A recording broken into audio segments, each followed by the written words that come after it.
अस्सलामुअलैकुम my YouTube family. आज हम करने लगे हैं जी स्ट्रीक्स। ट्रिपल टोन हेयर्स हैं इनके। जो रूट्स हैं वो डिफरेंट हैं, जो लेंथ एंड है वो डिफरेंट है और जो मिड लेंथ है वो डिफरेंट है। अब हम इनको जो है इवन टोन भी करेंगे और प्लस हम लोग इनकी जो है वो स्ट्रीक्स भी करेंगे।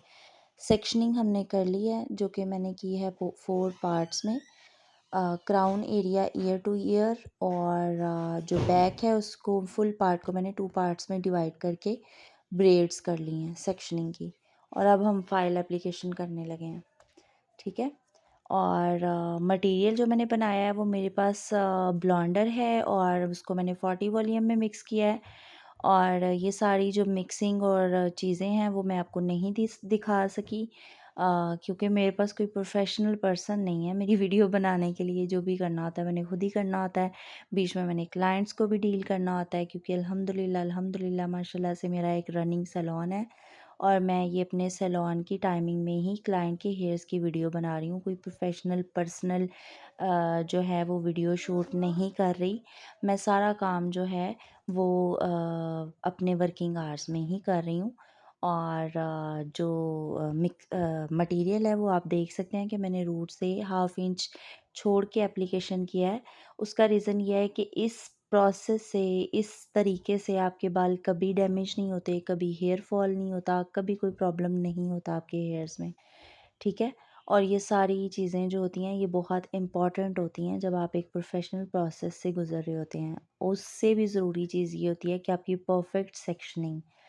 तो जब आप अभी अगर आप न्यू हो, आप सीख रहे हो, आपको जो है आपकी प्रैक्टिस नहीं है, आपको चीज़ें नहीं पता,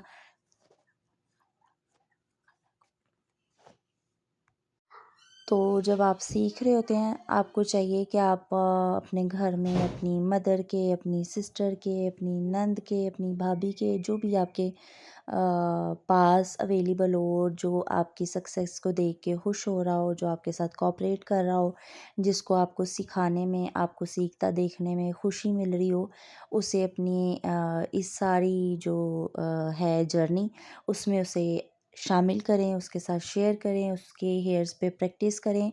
और वो कभी भी आपको प्रैक्टिस करने से रोकेंगे नहीं। आप उनके बालों को खींचेंगे, नोचेंगे, तंग करेंगे, इरिटेट करेंगे, कुछ भी करेंगे, वो आपसे तंग नहीं आएँगे।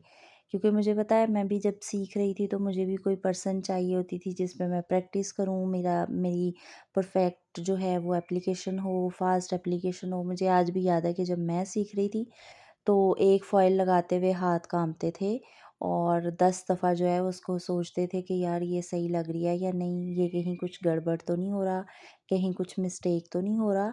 वैसे झूठ नहीं बोलूँगी, मैंने कभी कोई इस तरह प्रैक्टिस नहीं की थी जैसे आपको गाइड करने वाली हूँ। मैं समझती हूँ कि आप कोई 8-10 अपने पास फ़ॉइल्स कट करके रख लें। आप अपने घर में जो भी बंदी है जिसके भी हेयर्स पे आपने प्रैक्टिस करनी है, तो आप जो है वो थोड़ा-सा ऑयल लें और इस तरह सेक्शनिंग करें। और जैसे मैं मटेरियल एप्लीकेशन कर रही हूँ, आप ब्रश के साथ ऑयल एप्लीकेशन करें। ऑयल एप्लीकेशन करके फ़ॉइल को बंद करना सीखें, फ़ॉइल को रैप करना सीखें, मटेरियल लीक ना हो, मटेरियल पैची ना हो, क्योंकि फ़ॉइल को रैप करना भी एक टेक्निक है।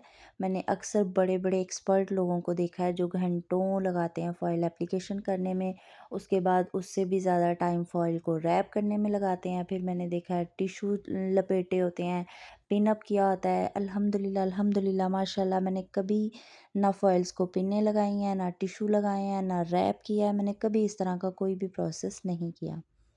अच्छा जी, अब थोड़ी-सी प्रोफ़ेशनल बातें कर लेते हैं कि ये मैं इनकी फ़ॉइल एप्लीकेशन जो है वो कर रही हूँ, वेविंग है। आपको इनके हेयर्स में वाइट हेयर भी नज़र आ रहे होंगे, जो कि हमने नहीं कवर किए और हमने बेस कलर भी चेंज नहीं किया पहले। जैसे कि मैंने देखा है लोग पहले बेस कलर करते हैं, फिर उसके ऊपर स्ट्रीक्स करते हैं, उससे भी बहुत ज़्यादा डैमेजिंग होती है। डैमेजिंग ऐसी होती है कि पहले हम सारे बालों पे जो है वो कलर एप्लीकेशन करते हैं, फिर उन्हीं बालों में से स्ट्रीक्स के बाल लेते हैं। तो जो स्ट्रीक्स वाले बाल होते हैं उन पर 2 टाइम जो है वो केमिकल प्रोसेस गुज़रता है और फिर वो वाली शाइन, वो वाली खूबसूरती, वो वाली फिनिशिंग लुक नहीं आती। इसलिए अभी हम जो है वो इनके हेयर्स पे पहले फ़ॉइल एप्लीकेशन कर रहे हैं और मैं थोड़ा-सा डिफरेंट प्रोसेस से करती हूँ काम। इंशाल्लाह कभी डिटेल में आपको जो है वो मैं सारी चीज़ें गाइड करूँगी और आपको भी लगेगा कि यार ये तो बड़ा ही आसान तरीका है और ये हमने पहले क्यों नहीं किया है। इसमें आपका मटेरियल भी सेव होता है, क्लाइंट का बाल भी सेव होता है, आपका टाइम भी सेव होता है और आपको 100% रिज़ल्ट भी मिलता है। ये सारी चीज़ें जब आप करेंगे तो आपको पता चलेगा कि वाक़ई में इसमें मटेरियल सेव होता है, इसमें टाइम सेविंग होती है, इसमें एप्लीकेशन बहुत अच्छे से होती है और प्लस ये कि बाल भी डैमेज नहीं होता। ठीक है? अब जो है मैं इनकी फ्रंट एरिया पे आ गई हूँ, मतलब क्राउन करने के बाद year two year side application हो रही है और मैं हमेशा जब भी स्ट्रीक्स करती हूँ तो फ्रंट जो होता है ना वहाँ पहले एप्लीकेशन करती हूँ। तो ये है आपके पास फाइनल रिज़ल्ट। इनके मैंने 8.1 कलर अप्लाई किया है और जो बेस कलर है वो भी आपके सामने है, हेज़ल ब्राउन बेस।